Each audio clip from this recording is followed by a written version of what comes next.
ಮೇಲೆ ಪ್ರಸ್ತಾಪಿಸಿದ ಸನ್ಮಾನ್ಯ ಸರ್ವೋಚ್ಚ ನ್ಯಾಯಾಲಯದ ಸದರಿ ಅಭಿಪ್ರಾಯಗಳು ಹಾಗೂ ಮಾರ್ಗದರ್ಶಿ ಸೂತ್ರಗಳು ದಂಡ ಪ್ರಕ್ರಿಯಾ ಸಂಹಿತೆಯ 195 ಸಬ್ ಕ್ಲಾಸ್ 1ನೇ ಪ್ರಕರಣದ ಅಡಿಯಲ್ಲಿ ನಮೂದಿಸಿದ ಅಪರಾಧಗಳನ್ನು ನ್ಯಾಯಾಲಯದ ಎದುರು ದಸ್ತಾವೇಜುಗಳನ್ನು ಹಾಜರುಪಡಿಸುವ ಮೊದಲು ಅಥವಾ ಸಾಕ್ಷ್ಯವನ್ನು ನೀಡುವ ಮೊದಲು ಯಾವುದೇ ದಸ್ತಾವೇಜಿನ ಸಂಬಂಧದಲ್ಲಿ ಮಾಡಿರಬೇಕೆಂಬುದನ್ನು ಸುಸ್ಪಷ್ಟಪಡಿಸುತ್ತವೆ.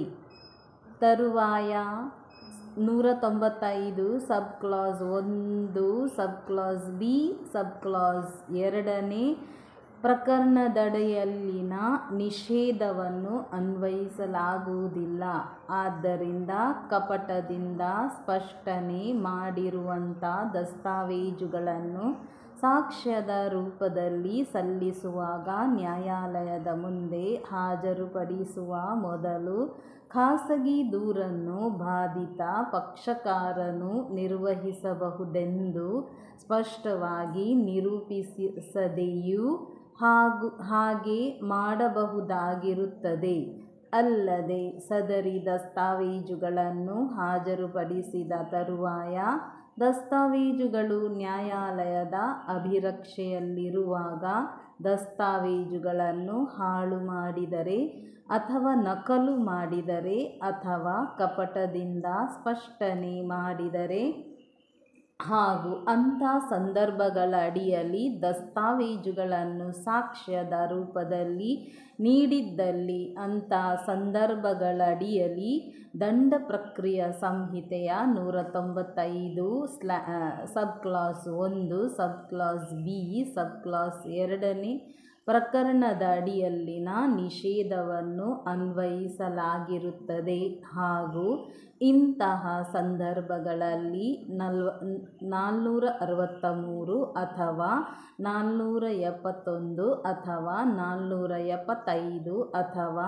476ನೇ ಪ್ರಕರಣಗಳ ಅಡಿಯಲ್ಲಿ ಅಪರಾಧಗಳನ್ನು ಎಸಗುವ ಮೊದಲು ನ್ಯಾಯಾಲಯದ ಲಿಖಿತದಲ್ಲಿನ ದೂರನ್ನು ಹೊರತುಪಡಿಸಿ ಕ್ರಿಮಿನಲ್ ನ್ಯಾಯಾಲಯವು ದೂರನ್ನು ಪುರಸ್ಕರಿಸಲಾಗುವುದಿಲ್ಲವೆಂಬ ಸಂದೇಹವನ್ನು ಸಂಪೂರ್ಣವಾಗಿ ನಿವಾರಿಸುತ್ತದೆ. ಸನ್ಮಾನ್ಯ ಸರ್ವೋಚ್ಚ ನ್ಯಾಯಾಲಯದ ಮೇಲಿನ ಸದರಿ ತೀರ್ಪು 9 ದಸ್ತಾವೇಜುಗಳಿಗೆ ಸಂಬಂಧಿಸಿದ ಅಪರಾಧಗಳಾಗಿರದೆ ಖಾಸಗಿ ವ್ಯಕ್ತಿಗಳ ವಿರುದ್ಧವಾಗಿಯೂ ಇರುತ್ತದೆಂಬುದು ಸುಸ್ಪಷ್ಟವಾಗಿರುತ್ತದಾದರೂ ಇದು ನ್ಯಾಯಾಲಯಗಳು ನೀಡುವ ನ್ಯಾಯ ನಿರ್ವಹಣೆಯನ್ನು ಬಾಧಕಪಡಿಸುವ ಅಪರಾಧಕ್ಕೆ ಕಾರಣವಾಗುತ್ತವೆ. ಆದ್ದರಿಂದ ಸದರಿ ಉಪಬಂಧದ ಅಡಿಯಲ್ಲಿ ದಸ್ತಾವೇಜುಗಳು ನ್ಯಾಯಾಲಯದ ಅಭಿರಕ್ಷೆಯಲ್ಲಿರುವಾಗ ಹಾಗೂ ಅಂಥ ದಸ್ತಾವೇಜುಗಳ ಉಲ್ಲೇಖದೊಂದಿಗೆ ಅಂಥ ಅಪರಾಧಗಳನ್ನು ಎಸಗಿರುವಾಗ ವಿಷಯದೊಂದಿಗೆ ವ್ಯವಹರಿಸಲು ಸಕ್ಷಮ ನ್ಯಾಯಾಲಯವು ಅಧಿಕಾರ ವ್ಯಾಪ್ತಿಯನ್ನು ಹೊಂದಿರುವುದಕ್ಕೆ ಸದರಿ ಅಪರಾಧಗಳನ್ನು ಉಲ್ಲೇಖಿಸಲು ಸದರಿ ನ್ಯಾಯಾಲಯಕ್ಕೆ ಇದು ವಿಹಿತವಾಗಿ ಪರಿಣಮಿಸುತ್ತದೆಂಬುದು ಸ್ಪಷ್ಟವಾಗಿರುತ್ತದೆ.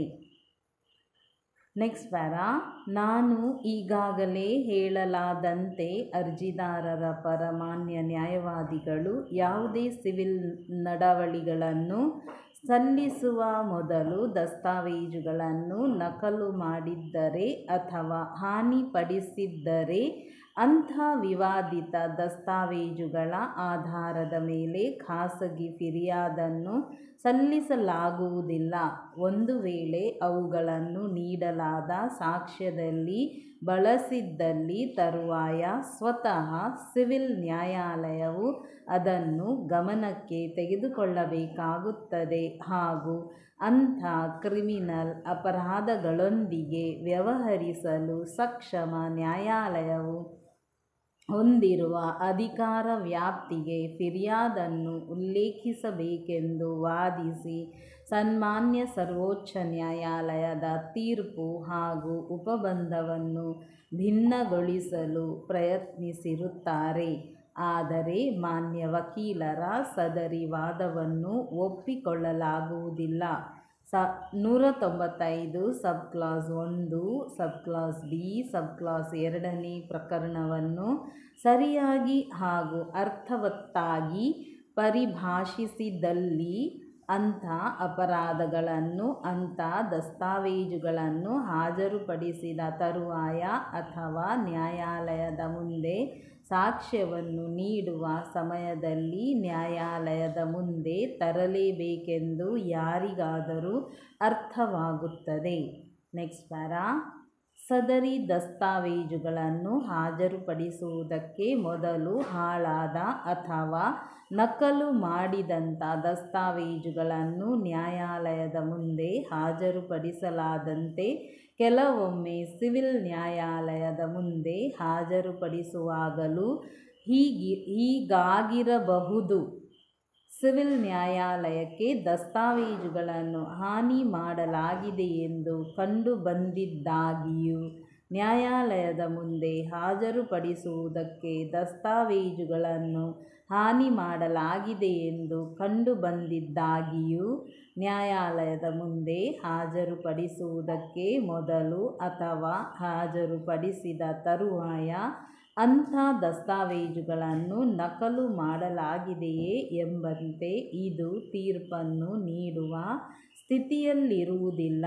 ಅಲ್ಲದೆ ಅಂಥ ಸಂದರ್ಭಗಳಡಿಯಲ್ಲಿ ನ್ಯಾಯಾಲಯವು ಅಂಥ ದಸ್ತಾವೇಜುಗಳ ಗುಚ್ಛವನ್ನು ಹೊಂದಿದ್ದು ಅವು ಸಕ್ಷಮ ಕ್ರಿಮಿನಲ್ ನ್ಯಾಯಾಲಯಕ್ಕೆ ಅಪರಾಧಗಳನ್ನು ಉಲ್ಲೇಖಿಸಲು ಇದನ್ನು ವಿಹಿತವೆಂದು ಭಾವಿಸಲಾಗುವುದಿಲ್ಲ.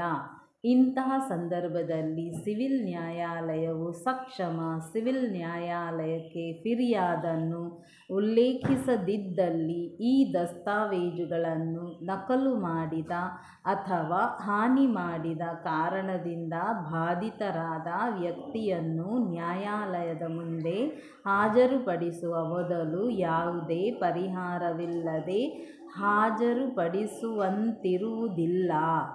ಆದ್ದರಿಂದ ಅಂಥ ಅಪರಾಧವನ್ನು ಸಿವಿಲ್ ನ್ಯಾಯಾಲಯದ ಮುಂದೆ ಹಾಜರುಪಡಿಸಿದ ದಸ್ತಾವೇಜುಗಳ ಉಲ್ಲೇಖದೊಂದಿಗೆ ಎಸಗಿದ್ದಲ್ಲಿ ಹಾಗೂ ಅಂಥ ಅಪರಾಧಗಳನ್ನು ನ್ಯಾಯಾಲಯದ ಮುಂದೆ ಅಂಥ ದಸ್ತಾವೇಜುಗಳನ್ನು ಹಾಜರುಪಡಿಸುವ ಮೊದಲು ಅಥವಾ ನ್ಯಾಯಾಲಯದ ಮುಂದೆ ಸಾಕ್ಷ್ಯವನ್ನು ನೀಡುವ ಮೊದಲು ಎಸಗಿದ್ದಲ್ಲಿ ಅಂಥ ಸಾಧ್ಯತೆ ಇರುವಲ್ಲಿ ಸಕ್ಷಮ ಕ್ರಿಮಿನಲ್ ನ್ಯಾಯಾಲಯದ ಮುಂದೆ ಖಾಸಗಿ ಫಿರ್ಯಾದು ಊರ್ಜಿತವಾಗಿರುತ್ತದೆ. Next para.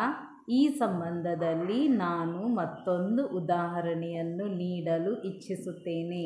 ಅದರಲ್ಲಿ ದಸ್ತಾವೇಜುಗಳನ್ನು ಹಾಜರುಪಡಿಸುವುದಕ್ಕೆ ಮೊದಲು ನಕಲನ್ನು ಮಾಡಿದ ತರುವಾಯ ನ್ಯಾಯಾಲಯದ ಮುಂದೆ ಹಾಜರುಪಡಿಸಿದ್ದು ಆದರೆ ಅವು ಈ ನ್ಯಾಯಾಲಯದ ಮುಂದೆ ಯಾವುದೇ ಸಾಕ್ಷ್ಯಕ್ಕೆ ಅಂಥ ದಸ್ತಾವೇಜುಗಳು ಒಳಪಡುವುದಿಲ್ಲ.